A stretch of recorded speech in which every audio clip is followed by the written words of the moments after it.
الورى شاء في الآفاق طرا دينه وإسلامه وعلى عباد الله الصالحين فقد قال الله تبارك وتعالى في القرآن المجيد والفرقان الحميد أعوذ بالله من الشيطان الرجيم بسم الله الرحمن الرحيم إذ بعث فيهم رسولا من أنفسهم يتلو عليهم آياته ويزكيهم ويعلمهم الكتاب والحكمة وإن كانوا من قبل لفي ضلال مبين۔ یہ دل کی ہے آواز کہ میں کچھ بھی نہیں ہوں، یہ دل کی ہے آواز کہ میں کچھ بھی نہیں ہوں، اس پر ہے مجھے ناز کہ میں کچھ اور، اس پر ہے مجھے ناز کہ میں کچھ بھی نہیں ہوں۔ میرے عزیز ساتھیوں، بہت بڑا مقرر، بہت بڑا مولانا نہیں ہوں، لیکن الحمدللہ کچھ دلوں کی دھڑکن ہے، کچھ لوگوں کی عقیدت اور محبت ہیں، اور اسی عقیدت و محبت کی بنیاد پر یہاں پہ بیٹھا ہوں۔ مولانا صاحب نے مجھے بچپن سے پیار دیا ہے، جب میں طالب علمی کے دور میں تھا، چھوٹے میں تھا، تبھی سے انہوں نے جب بھی میں یہاں رہا تو مجھے موقع دیا۔ یہ الگ بات ہے کہ میں محرم کے مہینے کے جلسے میں شامل نہیں ہو سکا، آج دوسری بار اس کرسی پہ بیٹھا ہوں۔ تو بہرحال میں نے جو ابھی آپ کے سامنے قرآن پاک کی آیت پڑھی ہے، میں اپنی بات شروع کرنے سے پہلے آپ لوگوں سے کہوں گا کہ طول غم حیات سے گھبرانا اے جگر، طول غم حیات سے گھبرانا اے جگر، ایسی بھی کوئی شام ہے کہ جس کی سحر نہ ہو۔ تو اس لیے میرے عزیزوں، گھبرائیے نہیں، اور سستی اور غفلت آپ کے اوپر ہمیں دکھائی نہ دے، کیونکہ یہ چند دن ہیں جو بڑے ہی جوش و خروش کے ساتھ آئے تھے، اور دیکھتے ہی دیکھتے اپنی آنکھوں کے سامنے آپ کے کافی دن نکل چکے ہیں، بس 2-4 دن کے جلسے ہیں۔ یہ مبارک گھڑی، یہ مبارک ساعتیں، یہ لمحے، یہ آپ کو یاد آئیں گے جب آپ سے رخصت ہو جائیں گے۔ آپ کا پورا سال جس طریقے سے گزرتا ہے، ان پورے سال کے لیے یہ آپ کے لیے ایک پاور اور اسپرٹ کا کام کرتے ہیں یہ دن، کیونکہ یہاں سے آپ کو جو تمغہ ملتا ہے، یہاں سے آپ کو جو نصیحتیں ملتی ہیں، جو دینی باتیں آپ سیکھتے ہیں 15-16 دنوں میں، ہم سمجھتے ہیں کہ اگر آپ نے 15-16 دن پابندی کے ساتھ ان جلسوں میں شامل ہوئے اور یہاں علماء اکرام کی باتیں سنی، تو انشاءاللہ یہ تمہارے دین ایمان کی حفاظت کے لیے اور تمہیں پورے سال جو ہے نا دین پر قائم رہنے کے لیے، اس پہ عمل کرنے کے لیے جوش اور جذبہ اور غیرت اور حمیت تمہارے اندر پیدا کرتی رہیں گی۔ تو اس لیے میرے عزیزوں، جو میں نے ابھی قرآن پاک کی آیت پڑھی ہے کہ اذ بعث فیہم رسولا من انفسہم یتلو علیہم آیاتہ ویزکیہم ویعلمہم الکتاب والحکمہ وان کانوا من قبل لفی ضلال مبین، یہ قرآن پاک کی آیت نہایت ہی جامع اور مؤثر ہے۔ اس میں اللہ تبارک و تعالیٰ نے اس قرآن پاک کی آیت میں وہ اصول، وہ ضابطے، وہ قانون اور وہ چیزیں بیان کی ہیں کہ جس کی بنیاد پر اللہ تبارک و تعالیٰ نے اس دنیا کے اندر حضرت محمد مصطفیٰ صلی اللہ علیہ وسلم کو بھیجا، اور بھیجنے کے بعد حضور پاک علیہ السلام کے ذمے جو کام سونپا تھا اور جو ذمہ داری دی تھی، اس کو اللہ تبارک و تعالیٰ نے اس قرآن پاک کی آیت میں بتایا ہے۔ کیونکہ حضور پاک علیہ السلام کی بعثت جس دور میں ہوئی، وہ دور نہایت ہی بدی کا دور تھا، گناہوں کا دور تھا، بے آوارگی پن کا دور تھا، بے حیائی کا دور تھا، بے شرمی کا دور تھا۔ دنیا ہر گمراہی اور گناہ کے دور سے گزر رہی تھی، انسانیت شرمسار ہو رہی تھی، عدل و انصاف کا فقدان تھا، ظلم کا، عصیان کا، طغیان کا، کذب کا، بہتان کا، نفرت کا، ہر طرف نفرت کی ہوا چل رہی تھی۔ لوگ انتظار کر رہے تھے کہ کسی نبی کی آمد ہو اور آسمان خداوندی سے اللہ کی طرف سے اس انسانیت پر کوئی رحم کی، کرم کی بارش ہو، اور وہ اصول و وہ ضابطے اور کوئی نبی کی شکل میں کوئی ایسی چیز آئے جس کے ذریعے سے انسانیت ایک بار پھر سے راحت محسوس کرے، سکون محسوس کرے، قلب محسوس کرے، اطمینان محسوس کرے۔ تو چنانچہ اس نازک دور میں، اس پرفتن دور میں اللہ کے نبی کریم صلی اللہ علیہ وسلم کی بعثت ہوئی، ایک ایسے دور میں جہاں کوئی لا الہ الا اللہ کا پڑھنے والا نہیں تھا۔ آج ہم سب بیٹھے ہیں، مسجدیں بنی ہوئی ہیں، سب نمازی ہیں، علماء کرام ہیں، سب سمجھ رہے کہ آسان تھا، اللہ کے نبی کریم صلی اللہ علیہ وسلم کی بعثت جس وقت میں ہوئی اور ان کو جس وقت میں جو کام دیا گیا تھا میرے عزیزوں وہ اتنا آسان نہیں تھا، کیونکہ جب ماحول بنا ہوا ہو، جب فضا بنی ہوئی، جب موسم سازگار ہو تو ہر کام کرنا آسان ہوتا ہے، بہت اچھا لگتا ہے۔ مثال کے طور ابھی یہ شہدائے اسلام کے جلسے ہو رہے ہیں تو آپ کو لگتا ہوگا بہت آسانی سے ہو جاتے، لیکن جنہوں نے شروع کیے تھے اور جنہوں نے اس کی آغاز کیا تھا اور اس کی ابتدا کی تھی، اس وقت ان کے سامنے کیا دقتیں، کیا پریشانیاں، کس طرح کے مسائل، کس طرح کی مصیبتیں پیش آئی ہوں گی، یہ ان کو وہی جانتے ہیں جنہوں نے ابتدا کی تھی، آغاز کیا تھا۔ تو اللہ کے نبی کریم صلی اللہ علیہ وسلم جس دور میں آئے تھے وہ دور نہایت ہی پرفتن دور تھا، اور ایسے وقت میں اللہ کے نبی کریم صلی اللہ علیہ وسلم کو یہ کام سونپا گیا تھا کہ پوری انسانیت کو ضلالت سے، گمراہی کے دلدل سے نکال کر کے حق کے، صداقت کے، انصاف کے اور حسن اخلاق کے اور دین کے اور استقامت کے راستے پر لا کر کے کھڑا کرنا تھا۔ تو اللہ کے تبارک و تعالیٰ نے قرآن پاک میں حضور پاک علیہ الصلوۃ والسلام کے وہ کام، وہ ضابطے بتائے ہیں اور فرمایا کہ لقد من اللہ علی المؤمنین اذ بعث فیہم رسولا من انفسہم، کہ اے مومنو اللہ تبارک و تعالیٰ کی بے شمار احسانات ہیں۔ وَإِن تَعُدُّوا نِعْمَتَ اللَّهِ لَا تُحْصُوهَا، کہ اگر اللہ تعالیٰ کی نعمتوں کو، ان کے انعام کو، ان کے اکرام کو تم گننا چاہو، شمار کرنا چاہو تو تم شمار نہیں کر سکتے، تم گن نہیں سکتے۔ بلکہ حدیث میں تو یہاں تک کہا گیا کہ اگر سمندر دنیا کے 3 حصے پر پانی ہے اور 1 حصہ خشکی ہے، اور آج کی جدید سائنس کے مطابق کیونکہ دنیا دن بدن ترقی کرتی جا رہی ہے اور زمین کا جو پانی کا حصہ ہے دنیا اسے پاٹتی جا رہی ہے، اس کے حساب سے اب پانی صرف 2 حصوں پہ بچا ہے اور زمین آدھی بچی، تو اس حساب سے کہ اللہ تعالیٰ نے فرمایا کہ اگر پورے پانی کو، دنیا کے 3 حصے کا جو سمندر کا علاقہ ہے، اگر اس کو روشنائی بنا دیا جائے اور اس دنیا کے اندر جتنے درخت ہیں اگر انہیں قلم بنا دیا جائے اور اس دھرتی کو، اس زمین کو اگر ہم صفحے بنا دیں اور تم ہمارے نعمتوں کو، ہمارے احسانات کو اگر تم شمار کرنا چاہو، بیان کرنا چاہو تو تم ان کو نہیں شمار کر سکتے، ان کو تم نہیں بیان کر سکتے۔ لیکن اس کے باوجود اللہ تبارک و تعالیٰ نے اتنے انعامات، اتنے کرامات، اتنے شمار احسانات کرنے کے بعد کہیں اپنے احسان کو جتایا نہیں ہے، لیکن یہاں پر جو اللہ تبارک و تعالیٰ نے ایک احسان کیا، اس احسان کو جتایا ہے اور فرمایا کہ لقد من اللہ علی المؤمنین اذ بعث فیہم، کہ اے مومنین اس وقت کو یاد کرو، اے لوگو اس وقت کو یاد کرو، اے ایمان والو اس دور کو یاد کرو کہ جب تم اس دور سے گزر رہے تھے ہم نے تمہارے درمیان میں ایک رسول بھیجا، یتلو علیہم آیاتہ، جس نے قرآن پاک کی آیتوں کو پڑھ کر کے تمہارے دلوں کا تزکیہ کیا، تمہارے دلوں کی صفائی کی، تمہارے دلوں کے اندر جو نفرت، جو کینہ، جو بغض، جو حسد، جو کپٹ اور جو تم دین سے دور ہوتے جا رہے تھے، جو تمہارے اندر بددینگی اور بدعقیدگی کے جو رسم و رواج گھر کر چکے تھے، ان کو اللہ تبارک و تعالیٰ نے حضور پاک علیہ الصلوۃ والسلام کو بھیج کر اور حضور پاک علیہ الصلوۃ والسلام کی اس مقدس کتاب کے ذریعے سے تلاوت کر کے، اور صرف تلاوت ہی نہیں بلکہ تمہارے دلوں کا تزکیہ کیا، تمہارے دلوں کو تصفیہ کیا، تمہارے دلوں کو صاف کیا، تمہارے دلوں کی لگی ہوئی زنگ کو، اس زنگ آلود دل کو روشن کیا۔ تو یہ کام تھا اللہ کے نبی کریم صلی اللہ علیہ وسلم نے جو آ کر کے اس دور میں کیا، جبکہ ہر طرف ظلم کا دور تھا، نفرت کا دور تھا اور ہر شخص طاقتور کمزور کو کھائے لیتا تھا۔ ظلم و ستم کے یہ حال تھا کہ چھوٹی سی چھوٹی بات پر، صرف معمولی سی بات تھی کہ میرے اونٹ سے پہلے تمہارے اونٹ نے پانی کیوں پلایا، میری بکری سے پہلے میری بکری کی باری تھی، میری بکری کی باری سے پہلے تمہاری بکری کی باری نے پانی کیوں پلا لیا۔ اتنی سی بات پر جنگیں ہوتی تھیں تو سالہ سال جنگیں جاری رہا کرتی تھی، سالہ سال جنگیں چلتی تھی، باپ و دادا وصیت کر کے جاتے تھے، بدلہ لے لینا، انتقام لے لینا، اس طرح کی جاہلیت کا دور تھا۔ تو اس وقت اللہ کے نبی کریم صلی اللہ علیہ وسلم مبعوث ہوئے۔ آپ وہاں کے ظلم کی داستان سننے کے لیے بے شمار واقعات ہیں کہ ایک شخص شام سے مکہ شریف آتا ہے اپنا سامان تجارت لے کر کے، اور عاص بن وائل جو مکہ کا ایک سردار ہے، ایک چودھری ہے، وہ اس کمزور، اس مظلوم انسان کا مال اپنے پاس رکھ لیتا ہے اور اس کی جو اجرت ہوتی ہے وہ اسے واپس نہیں کرتا ہے۔ وہ بیچارہ پردیسی اور اجنبی، بے یار مددگار مظلوم شخص اسے فریاد کرتا ہے، اس کے سامنے گڑ گڑاتا ہے، اس کے سامنے ریکویسٹ کرتا ہے کہ ہماری اجرت دے دیجیے، ہماری محنت کی اجرت دے دیجیے، لیکن وہ اس کی نہیں سنتا ہے، کیونکہ وہاں ہر شخص اپنی طاقت کے غرور کے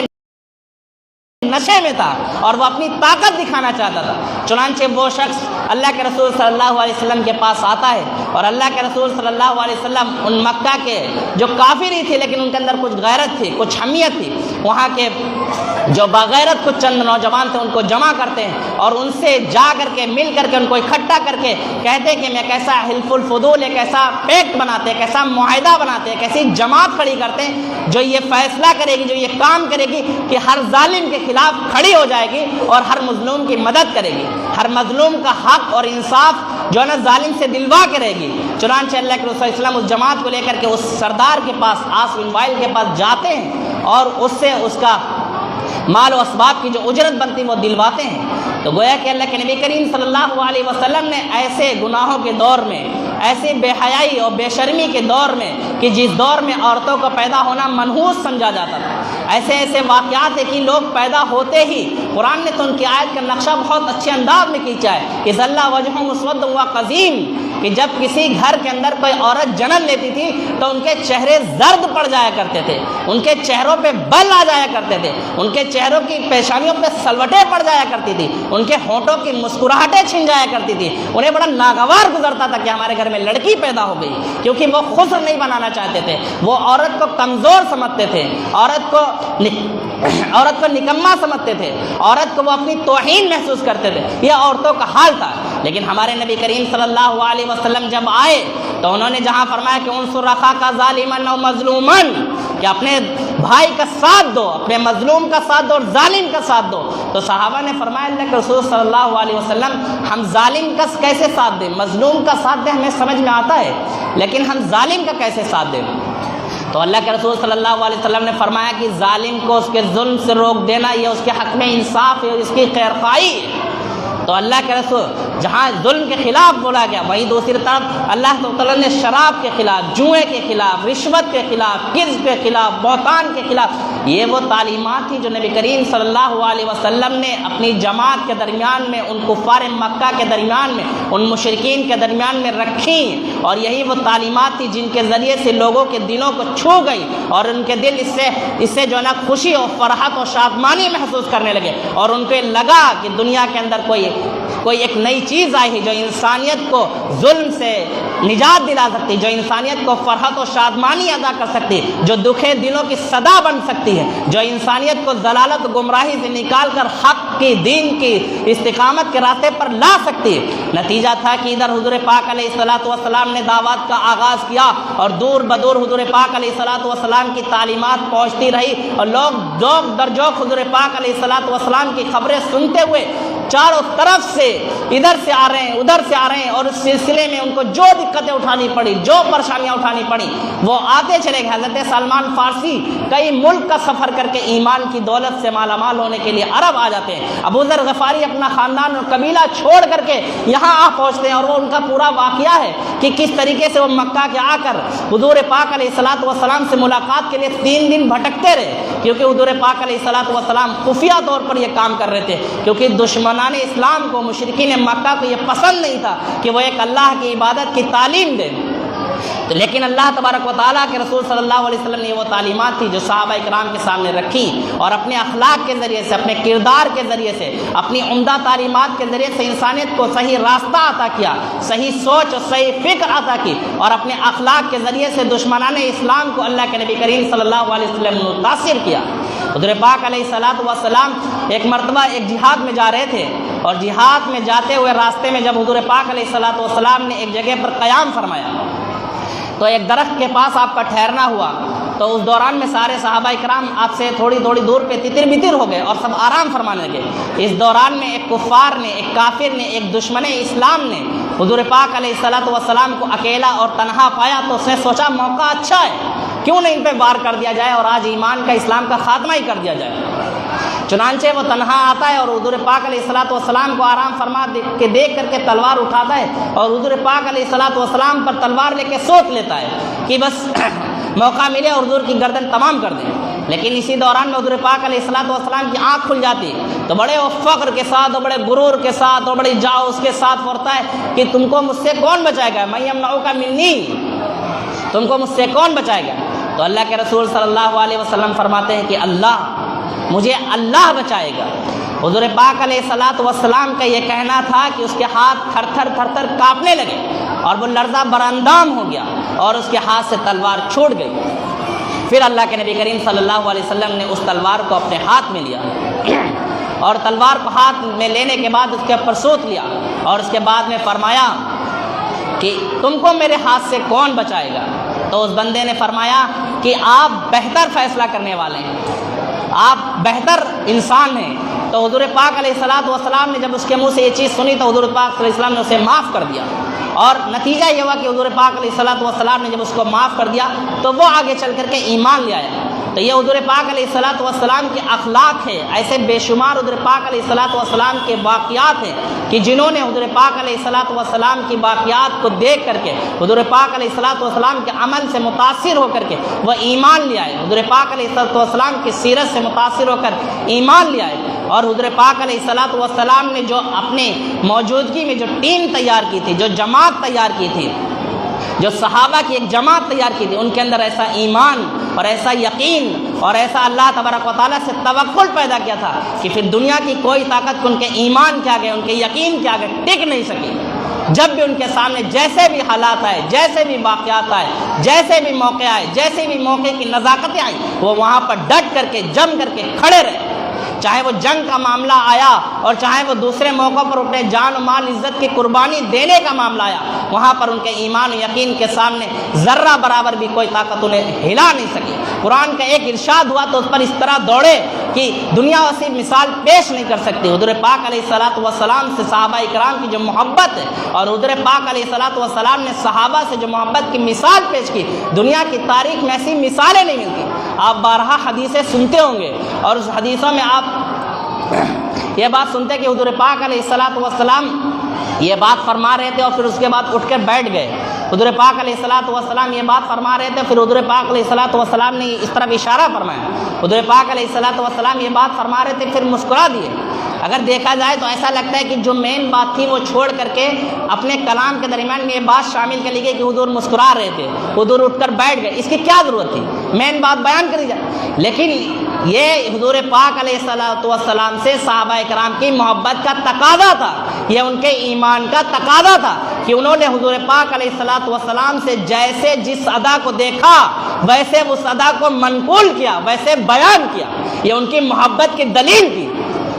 ہم تو کوئی بات بولتے ہیں، سنتے ہیں تو کل بھول جائیں گے، لیکن حضور پاک علیہ الصلوۃ والسلام کی صحابہ کی محبت یہ محبت تھی کہ اگر حضور پاک علیہ الصلوۃ والسلام کو بیان کرتے ہوئے مسکراتے دیکھا تو صحابہ نے اس کو پوری امانت کے ساتھ بیان کیا۔ اگر کھڑے ہوتے دیکھا ہے کوئی بات کو، اگر کسی بات پہ انگلی اٹھاتے ہوئے دیکھا ہے تو اس چیز کو بھی بیان کیا ہے۔ یہ صحابہ کرام کو حضور پاک علیہ الصلوۃ والسلام سے محبت تھی۔ لیکن افسوس کہ نبی کریم صلی اللہ علیہ وسلم جنہوں نے اپنی قربانیاں دی، جنہوں نے اس امت کے لیے خون بہایا، جنہوں نے اس امت کے لیے آنسو بہائے، جنہوں نے اس امت کے لیے شعب بن ابی طالب میں 3 سال کے عرصے میں محیط ہو گئے اور 3 سال کے عرصے میں حضور پاک علیہ الصلوۃ والسلام کے خاندان کا بائیکاٹ کر دیا گیا، اور اس طریقے سے بائیکاٹ کیا گیا کہ حضور پاک علیہ السلام کے خاندان سے نہ کوئی بات کرے گا، نہ کوئی ان سے شادی بیاہ کرے گا، نہ ان سے کوئی رسم و رواج سے کوئی تعلق رکھے گا۔ لیکن حضور پاک علیہ الصلوۃ والسلام نے ان سب دقتوں کو، ان سب پریشانیوں کو، ان سب مصائب کو، ان سب مشکلات کو جھیلا اور برداشت کیا تاکہ اس امت تک یہ پیغام پہنچ جائے۔ لیکن افسوس کہ اس امت کے لیے جس کے لیے نبی پاک صلی اللہ علیہ وسلم نے آنسو بہائے، جس امت کے لیے نبی پاک صلی اللہ علیہ وسلم نے بھوکے رہے، جس امت کے لیے نبی پاک صلی اللہ علیہ وسلم نے گالیاں سنی، جس امت کے لیے نبی پاک علیہ الصلوۃ والسلام نے طائف کی بستی میں پتھر کھائے، جس امت کے لیے نبی پاک علیہ الصلوۃ والسلام کو گالیاں دی گئی، جس امت کے لیے نبی پاک علیہ الصلوۃ والسلام پر اوجڑیاں ڈالی گئی، جس امت کے لیے نبی پاک علیہ الصلوۃ والسلام نے فاقے کی زندگی گزاری، جس امت کے لیے نبی پاک علیہ الصلوۃ والسلام نے نہایت سادگی کے ساتھ بھوکے رہ کر کے زندگی گزاری، اپنے پیٹ پہ پتھر باندھے، آج وہ امت نبی کو بھول گئی، نبی سے اس کا کوئی تعلق نہیں رہا، اس کی سنتوں کو وہ سرعام پامال کر رہی، اس کا حضور پاک علیہ الصلوۃ والسلام کی وہ محفلوں میں جاتی، جلسوں میں سنتی، لیکن اس کی زندگی پر کوئی اثر نہیں ہوتا ہے۔ اس کے پاس وقت نہیں ہے کہ وہ نبی کی بات سنے، وہ رسول اللہ صلی اللہ علیہ وسلم کا کلام سنے۔ وہ دنیا کے محفلوں میں جا کر کے اپنا وقت پیش کر سکتی ہے، اپنا وقت برباد کر سکتی ہے، وہ بازاروں میں، وہ چوراہوں میں، وہ نمائشوں میں، وہ موبائلوں میں، وہ دنیا کے دوسرے گیموں میں اپنا وقت برباد کر سکتی ہے، لیکن حضور پاک علیہ الصلوۃ والسلام کے لیے اس کے پاس وقت نہیں، اس کے لیے دین کا لیے وقت نہیں، اس کے لیے ایمان کا وقت نہیں۔ حضور پاک علیہ الصلوۃ والسلام نے فرمایا کہ نماز میری آنکھوں کی ٹھنڈک، اور اسی ٹھنڈک کو ہم اپنے پیروں سے کچل دیتے ہیں۔ جن صحابہ اکرام نے ایک ایک سنت کی حضور کی حفاظت کی تھی، ہم ان سنتوں کو اپنے پیروں سے رول دیتے ہیں۔ حضور پاک علیہ الصلوۃ والسلام کے صحابہ اکرام نے خون پسینہ بہا کر کے، اپنا جان و مال قربان کر کے حضور پاک علیہ الصلوۃ والسلام کی سنی ہوئی ان کے لفظوں سے، ان کے بول سے، ان کے منہ سے نکلے ہوئے ایک ایک الفاظ کو محفوظ کیا اور وہ ہم تک پہنچایا ہے، لیکن ہم سنتے ہیں اور کانوں سے نکال دیتے ہیں۔ بتاتے ہیں کہ کس طریقے سے حضور پاک علیہ الصلوۃ والسلام صحابہ کی سنتوں پر عمل کرتے تھے اور ان سے محبت کرتے تھے۔ ایک مشہور صحابی ہیں حذیفۃ الیمان، جو حضور پاک علیہ الصلوۃ والسلام کے رازدار ہیں۔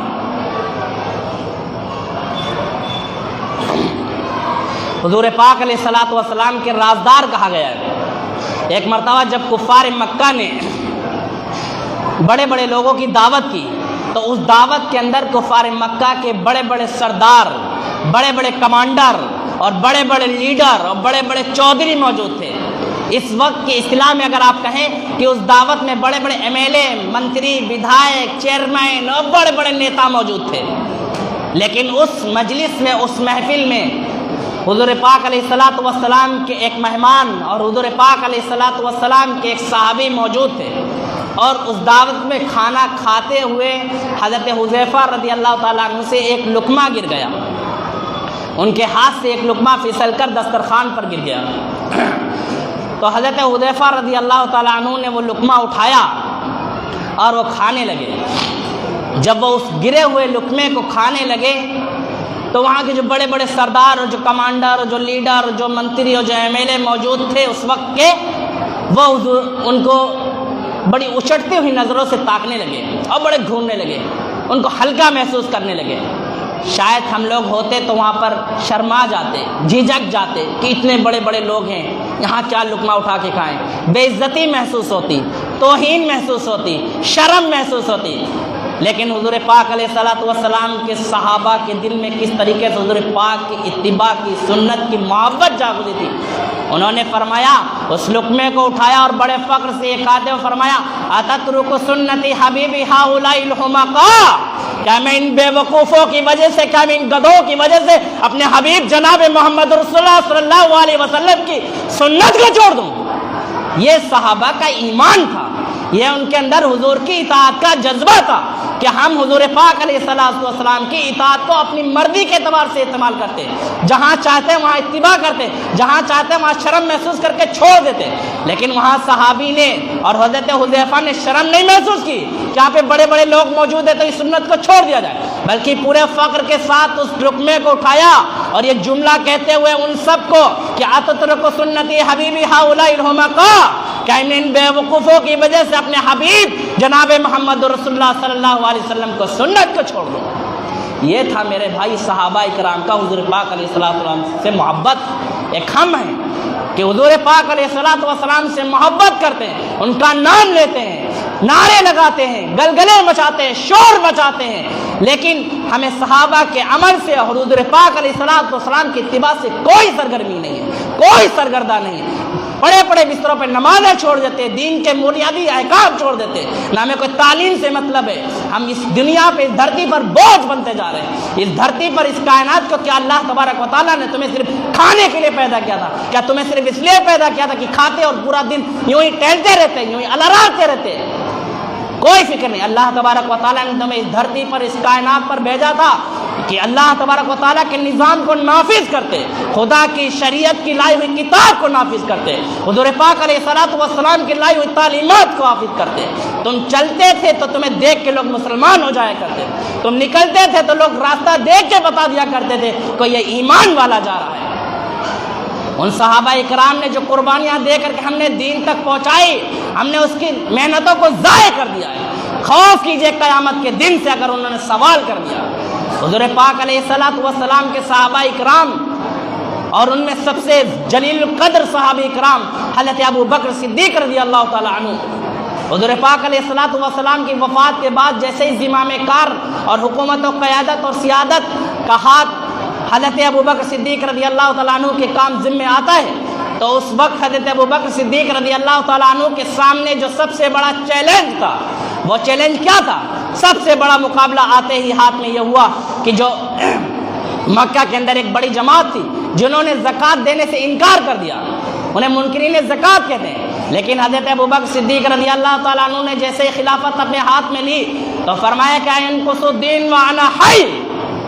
کیا ایسا نہیں ہو سکتا کہ ابو بکر زندہ ہو اور دین میں کمی کی جائے؟ خدا کی قسم، جو لوگ ایک رسی کا ٹکڑا بھی حضور کے دور میں زکوٰۃ دیتے تھے میں ان سے زکوٰۃ لے کے رہوں گا۔ مجھے بتاؤ کہ اگر آج ابو بکر ہوتے تو جو تم لوگ مال اپنے گھروں میں جمع کر کے رکھتے ہو اور جو غریبوں کا حصہ کھا لیتے ہو، کیا حضرت ابو بکر تم سے خوش ہوتے؟ سب سے پہلے تو وہ تمہارے خلاف کھڑے ہو جاتے۔ کیا کفار کے ہی خلاف کھڑے ہوتے؟ اگر غلط تم کرتے تمہارے خلاف نہیں کھڑے ہوتے، مسلمانوں کے خلاف کھڑے ہو جاتے کہ انقص الدین وانا حی، اگر ابو بکر زندہ ہے تو سب کو زکوٰۃ دینی پڑے گی۔ ایسا نہیں ہو سکتا ہے۔ حضرت ابو بکر نے فرمایا کہ رسی کے ایک ٹکڑا بھی اگر کوئی حضور کے دور میں زکوٰۃ دیتا تھا تو ابو بکر اگر زندہ ہے تو زکوٰۃ اس سے لے کے رہوں گا۔ تو یہ حضرت ابو بکر رضی اللہ تعالیٰ عنہ کی قربانیاں اور ان کے دین کے تحت جذبہ تھا۔ ہمارے سارے جذبے غیروں کے لیے ہیں، دوسرے کیوں نہیں کرتے؟ ہمیں ان سے بڑا شکوہ ہے، لیکن ہم کیا کر رہے ہیں؟ ہم اپنے اندر کیوں نہیں جھانکتے؟ ہم کیا کر رہے ہیں؟ ہم کتنی نمازیں پڑھ رہے ہیں؟ ہم کتنے دینی کام کر رہے ہیں؟ ہم سے دین کی خدمت کیا ہو رہی ہے؟ حضور پاک علیہ الصلوۃ والسلام نے اپنے صحابہ کے دلوں میں، رگوں میں جو محبت کھٹا کی تھی، جو محبت ان کے اندر پیدا کی تھی، وہ صرف زبانی لقلقہ نہیں تھا، وہ اعمال پر کھڑے اترتے تھے اور انہوں نے اس دین کی بقا کے لیے، اس دین کی استقامت، دین کو دنیا میں عام کرنے کے لیے اپنی جان، مال، عزت و آبرو سب قربان کر دی۔ حضرت خبیب رضی اللہ تعالیٰ عنہ کا واقعہ مشہور ہے کہ حضرت خبیب رضی اللہ تعالیٰ عنہ کو کفار مکہ گرفتار کر کے لائے، قید کر کے لائے اور ان کو بیڑیوں سے باندھ دی، بچنے کا کوئی راستہ نہیں ہے۔ کیا تم یہ پسند کرتے ہو کہ تمہاری اس جگہ پر تمہارے محبوب کو لا کھڑا کر دیا جائے اور تمہیں چھوڑ دیا جائے؟ تو حضرت خبیب نے جو الفاظ کہے وہ سنہرے الفاظ تاریخ اوراق میں لکھے ہوئے ہیں۔ حضرت خبیب نے فرمایا فلست ابالی حین اقتل علی مسلم، فلست ابالی حین اقتل مسلما علی شک کان فی اللہ مصرعی۔ انہیں فرمایا کہ اے قریش مکہ، اے کفار کے بے وقوفو، میں تو یہ بھی نہیں پسند کرتا کہ میرا محبوب جہاں پہ ہے، میرا محبوب اگر نرم بستر میں آرام فرما رہا ہو، میں تو یہ بھی نہیں پسند کرتا میرے محبوب کو ان نرم بستر پر کوئی کانٹا چبھے۔ میں یہ کب پسند کر سکتا ہوں کہ وہ سولی کے پھندے پر ہو؟ یہ تھی حضرت خبیب کی محبت۔ تو حضرت خبیب نے یہ پیغام دیا۔ تو اس لیے میرے بھائی، اگر ہم اللہ کے نبی کریم صلی اللہ علیہ وسلم سے محبت کرتے ہیں اور حضور پاک علیہ الصلوۃ والسلام کے دین سے محبت کرتے ہیں تو ہمیں نبی کریم صلی اللہ علیہ وسلم کی لائی ہوئی شریعت کو اپنانا پڑے گا، حضور پاک علیہ الصلوۃ والسلام کو لائے ہوئے دین کو اپنانا پڑے گا، حضور پاک علیہ الصلوۃ والسلام کی لائی ہوئی تعلیمات کو اپنی زندگی کے مطابق ڈھالنا پڑے گا۔ اور حضور پاک علیہ الصلوۃ والسلام نے اپنے اس پیغام کو پہنچانے میں، اپنے اس پیغام کو دنیا کو بتانے میں نوجوانوں کو بڑا اہمیت دی ہے۔ قرآن پاک کی بے شمار آیتیں ہیں جس میں اللہ تبارک و تعالیٰ نے نوجوانوں کو، ان کے جلدے کو، ان کے جذبے کو، ان کی غیرت کو، ان کی حمیت کو اجاگر کیا ہے، بتایا ہے۔ انہم فتیۃ آمنوا بربہم وزدناہم ہدی، فرمایا کہ وہ چند نوجوان تھے، وہ چند نوجوان تھے جنہوں نے اصحاب کہف ایک ظالم اور باغی اور طاغی حکومت کے خلاف علم بغاوت بلند کر دی۔ وہ ایک تھے، وہ دو تھے، لیکن جب انہوں نے حوصلہ کر لیا، جب انہوں نے عزم کر لیا، جب انہوں نے ارادہ کر لیا، تو ان کے عزم اور ارادے کی بنیاد پر جو انہوں نے کوشش کی، اس کا نتیجہ یہ ہوا کہ ایک لمبے عرصے کے بعد وہ پوری کی پوری بستی مسلمان ہو گئی۔ تو اس لیے میرے عزیزوں، میرے نوجوانوں، اگر تم یہ ارادہ کر لو کہ ہمیں تبدیلی لانی تو دنیا کی کوئی طاقت تمہیں روک نہیں سکتی۔ اگر تم بدلنا چاہو تو تمہیں پھر کوئی روک نہیں سکتا. ان اللہ لا یغیر ما بقوم حتی یغیروا ما بانفسہم. اگر تم بدلنا چاہو تو دنیا کی تمہیں کوئی طاقت روک نہیں سکتی. لیکن بات یہ کہ تم فیصلہ کر لو. لیکن تمہارے پاس تو وقت ہی نہیں ہے. تو دنیا کے لو لاب میں مشغول ہو. تم تو حضور کو بول چکے ہو, نبی کو بول چکے ہو, نبی کی سنتوں کو پامال کر چکے ہو. اس لیے میرے عزیزو, تم اس قوم کا عروج ہو, تم اس قوم کی ترقی ہو, تم اس قوم کی معراج ہو. دنیا کی تاریخ پڑھ جائیے اور قوموں کی تاریخ پڑھ جائیے کہ جس قوم نے ترقی کی ہے اس میں نوجوانوں کا بڑا کردار رہا ہے, نوجوانوں کی بڑی اہمیت رہی. جس قوم کی نوجوان کی ہمت اور جذبہ اور غیرت مر جائے, جس قوم کا نوجوان لو لاب میں مشغول ہو جائے, جس قوم کا نوجوان بے روی میں مشغول ہو جائے, اس قوم کو تباہی سے, بربادی سے, ذلت سے کوئی نہیں بچا سکتا. اور اس قوم کا نوجوان تباہی کی طرف جا چکا ہے. وہ کھانے میں مست ہے, وہ پینے میں مست, وہ اپنی خواہشات کے اعتبار سے زندگی گزار رہا ہے. اس قوم کے نوجوان کو فیصلہ کرنا ہوگا. یہ قوم کا نوجوان جب تک دین کے لیے, ایمان کے لیے, استقامت کے لیے کھڑا نہیں ہوگا, اس قوم کو وہ سرخروئی حاصل نہیں ہو سکتی. تم اس قوم کا عروج ہو, تم اس قوم کی ترقی ہو, تم اس قوم کا معمار ہو. وہ یہ بات خدا نے کہی ہے کہ ان اللہ لا یغیر ما بقوم حتی یغیروا ما بانفسہم. اگر قوم بدلنا نہ چاہے تو اسے کوئی بدل نہیں سکتا. اور اللہ تبارک و تعالیٰ نے فرمایا کہ وَلَا تَهِنُوا وَلَا تَحْزَنُوا وَأَنْتُمُ الْأَعْلَوْنَ إِن كُنتُم مُؤْمِنِينَ. کہ مسلمانوں, حالات کتنے بھی برے ہوں, ماحول کتنا بھی خطرناک ہو, کتنے بھی کٹھن دور سے گزر رہے ہو, غمزدہ مت ہونا, غمگین مت ہونا, خوفزدہ مت ہونا. تم کامیاب ہو کے رہو گے, تم غالب ہو کے رہو گے, تم سربلند ہو کے رہو گے. لیکن اس کے لیے ایک شرط لگائی کہ وَأَنْتُمُ الْأَعْلَوْنَ إِن كُنتُم مُؤْمِنِينَ, کہ تم سچے پکے مومن بن جاؤ, تم حقیقی ایمان والے بن جاؤ. اور آج جو یہ حالات کی مارا ماری ہے, اور آج جو آپ یہ رونا رو رہے ہیں کہ کاروبار نہیں, تجارتیں نہیں, لوگ پریشان ہیں, لوگ بیمار ہیں, اللہ تبارک و تعالیٰ تو خود اس کو بیان کر رہا ہے کہ ظہر الفساد فی البر والبحر بما کسبت ایدی الناس لیذیقہم بعض الذی عملوا لعلہم یرجعون. کہ یقیناً خشکی اور تری پر فساد ظاہر ہو گیا ہے, یقیناً لوگ پریشان ہیں, یقیناً لوگ بیمار ہیں, یقیناً لوگوں کے کاروبار میں برکت نہیں ہے. اللہ تبارک و تعالیٰ تمہاری داستان خود بیان کر رہا ہے. لیکن اللہ تبارک و تعالیٰ آگے فرما رہا ہے کہ ایسا کیوں ہے, اس پہ کبھی غور کیا؟ بما کسبت ایدی الناس, یہ تمہارے اعمال کے کرتوت ہے, یہ تمہاری بدعمالیوں کی سزا ہے. لعلہم یرجعون, اللہ تبارک و تعالیٰ کہہ رہا ہے کہ لعلہم یرجعون, شاید کہ یہ لوگ لوٹ آئیں, شاید کہ یہ لوگ لوٹ آئیں. کیونکہ اللہ تبارک و تعالیٰ لعلہ کا لفظ استعمال کر رہا ہے. اور لعلہ عربی میں دو لفظ ہوتے ہیں, ایک لعلہ اور ایک لیتا. لیتا ایسی امید کے لیے استعمال کرتے ہیں کہ جس کا ہونا ممکن نہ ہو. جیسے عربی کے ایک شاعر نے کہا کہ لیت الشباب یعود یومن, کہ کاش جوانی لوٹ آتی. تو جوانی ایک ایسی چیز ہے جو جانے کے بعد نہیں لوٹ سکتی, تو وہاں پہ لیتا کا استعمال کیا گیا. اور قرآن میں اللہ تبارک تعالیٰ نے یہاں پہ لعلہ کا استعمال کیا ہے. لعلہ ایسی امید کے لیے استعمال کیا جا سکتا ہے, کیا جاتا ہے جو ممکن ہو. تو اللہ تبارک تعالیٰ نے فرمایا کہ لعلہم یرجعون, شاید کہ تم لوٹ آؤ. یعنی اگر تم لوٹ آؤ گے اپنے دین پر, اپنے ایمان پر اور صحابہ کی سچی محبت پر, تو عنقریب انشاءاللہ تم غالب ہو کے رہو گے, تم طاقت پا کے رہو گے. اللہ تبارک تعالیٰ کہنے سننے زیادہ عمل کرنے کی توفیق نصیب فرمائے, کیونکہ بھی دوسرے مولانا کے بھی بیان ہونا ہے, وقت کافی ہو رہا ہے.